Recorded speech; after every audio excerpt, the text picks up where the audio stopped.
What's going on, guys? This is Rob. If you guys enjoy my content, make sure you hit the subscribe button and make sure you hit that little bell so you never miss out on my sexy voice.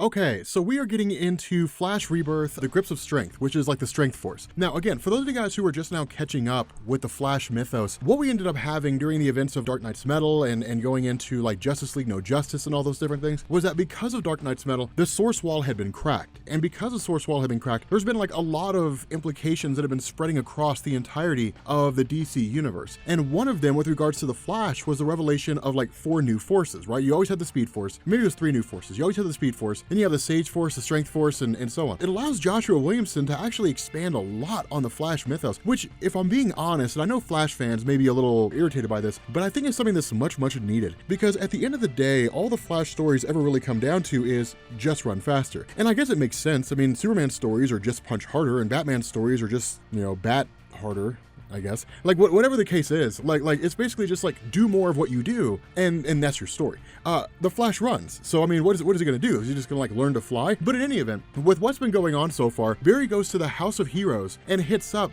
all the versions of the Flash across the multiverse. Now, this is kind of a cool thing because you get to see like the Zoo Crew and stuff like that. You know, the land where all the superheroes are basically animals. Captain Carrot, y'all, you guys know I love Captain Carrot. Captain Carrot's a super bunny. I love Captain Carrot. But this is not something that we see very often. Now, for those of you guys who are unfamiliar with this, in DC, originally, there was no real map of the multiverse. And in the aftermath of Final Crisis, Grant Morrison started working on one. The problem was that within 2 years of Final Crisis, DC rebooted. So they told Grant Morrison, just roll it over into the New 52 and just say, this is the map, the map of the multiverse in New 52. But nonetheless, what you have at like the center of all this is the House of Heroes. That's basically where like all the various superheroes from across the multiverse can meet. So like the Multiversal Justice League, and like as you see here, the different Flashes of the multiverse, the different Superman, the different Wonder Woman, you have this whole House of Heroes place where people can meet up. And it's a joint meeting point, joint meeting place. And so Barry Allen calls everybody in and says, look, here's what's been going on in my world. Have you guys seen anything along the same lines? Because remember, the Speed Force doesn't permeate a universe, it permeates the multiverse. And so every speedster across in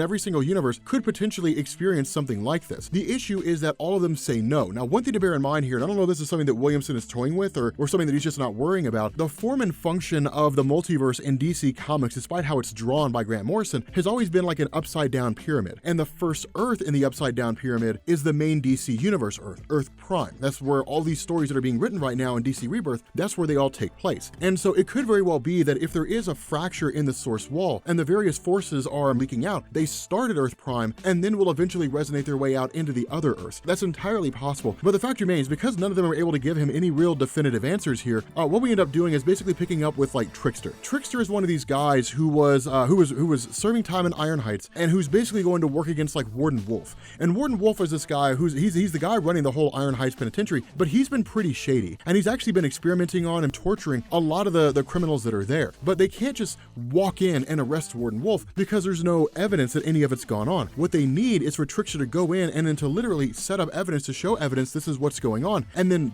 essentially build a case for the Central City Police Department. The problem is that in the middle of all that, basically like these almost parademon guys literally show up out of nowhere, these para-angels as they're called, and literally just like start like trying to carry off Trickster, which is kind of nuts because where Barry Allen shows up, and he literally chases them off and manages to defeat a handful of them, we also end up getting Commander Cold. Now again, Commander Cold is part of the rogues that were sent to the modern day in order to apprehend everything. The problem is that he's been stuck here this entire time. He can't get back home. And so he's basically been working alongside Barry, but it's not really the closest relationship with him because Commander Cold is pretty hardcore. I mean, no pun intended. He's pretty cold-blooded in the sense that like he literally freezes one of the para-angels and then is just gonna let them fall to their death. Now, he ends up revealing to Barry, no, it's not a great big huge deal. As soon as I let off the trigger, they would thaw out anyway. It was a way to incapacitate them, but Barry didn't know this. And so in the middle of all this, Trickster basically races off, only for the ground to open up underneath him like drag me to hell. Trickster's basically drugged down below ground, and like we have no idea what happens to him. He's just kind of sucked down there and then just vanishes. And then from there, we end up picking up with like Barry and Iris. Now, the conversation between Barry and Iris is very, very interesting here because remember, all of her memories are starting to come back. Keep in mind, Dr. Manhattan took 10 years of memories from everyone's life, and they've all been gone. It's only just now that she's getting back memories of the fact that she was married to Barry, that the two of them had a life together. This is something that she never knew about before because those memories were gone. But it's one thing that she's keeping hidden from Barry, which is not very characteristic of Iris. Historically speaking, when you look at her character in DC Comics going all the way back to the day, and even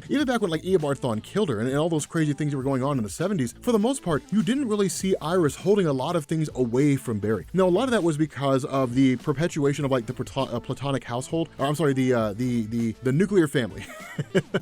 The idea of like a husband, a wife, a son, and a daughter, and like nobody really keeps things from each other anymore. I mean, in 2018, everybody hides and lies from each other. So in that scenario, like we're kind of used to it now, but that's not really the way it should be when it comes to Iris and Barry. So it is a little strange there. But Iris's response is, you have to learn to work with Commander Cold. He's not Captain Cold. He's not Leonard Snart. So you don't have to worry about him being like the guy that you're familiar with. Give the guy a chance, learn about him, because you may end up finding out he's nothing like Snart. You don't know anything about him, so you can't really make judgment calls on him. And it's kind of cool because when Barry tracks down and basically, ends up getting a call from Commander Cold, when he ends up getting to his location, suddenly Trickster emerges from the ground looking like a combination of the Incredible Hulk and Ben Grimm the Thing. Because what's happened here is he's imbued with the Strength Force now. And that's why it's kind of cool here. This is a way for Williamson to kind of toy with the idea and to see how the fan base responds to it. And then if they like it, either keep it going exactly the way it is, maybe even modify it a little bit. Because when we're talking about these forces, like the Speed Force, it's pretty much infinite for the most part. I mean, it's relative to like what a person's body can handle. But like if you were to have someone like Darkseid, for example, get a hold of the Speed Force, I'd say he'd be able to withstand a lot of the rigors, pushing the Speed Force to the limit, as opposed to like Barry or Wally, because they still have a physical body. You could kill Barry Allen with a bullet. So he's not like indestructible. It's just one of those things where you'd have to shoot him so he doesn't know what's coming. Otherwise he'd just run out of the way. Or he'd hear like the gun fire. He would hear the sound of the gun before the bullet ever reached him. It must be nice to be a Flash. Okay, let me ask you guys this question real quick, kind of a sidetrack here. If you could have any superhuman power, what would it be? Like, I'm kind of curious to see what your all's take is on this. But with him chasing down Trickster, it's almost like this insurmountable force, because it's just like raw, relentless strength is all this is, running through and ripping everything to pieces. And so where they try to face off, they try to stop him as best they can. There's not a whole lot they can do, but Barry actually vibrates through the hand of Trickster, which releases him. But in turn, Trickster's body starts to react to everything that's going on, almost as if it throws his atoms into a state of like disarray. And so what seems to be going on is like he's literally losing his connection to the Strength Force. Like Barry disrupted it, and in doing so, like the Strength Force begins to dissipate and it begins to leave. And so what they end up doing is they end up taking Trickster back to Iron Heights. They have him jump into a tube. They have Barry they put Barry in a tube as well, and then they start the process of like having him punch through and seeing if like this energy can be transferred, if it can be deviated in some form or fashion. The problem with this is that because the Strength Force is such an extreme amount of energy that's confined within the body of Trickster, and it's basically rejecting him, it's turning his body into a physical bomb. He'll detonate with this massive amount of energy, because that's one of the things to bear in mind when it comes to things like these forces, Sage Force, Strength Force, Speed Force. They're basically energy. And so because of this, Trickster's body literally just starts to explode. Barry Allen races into the way, and when that happens, all the Strength Force is absorbed directly into Barry, and he ends up looking like the Incredible Hulk. Like the Flash becomes a Hulk, basically.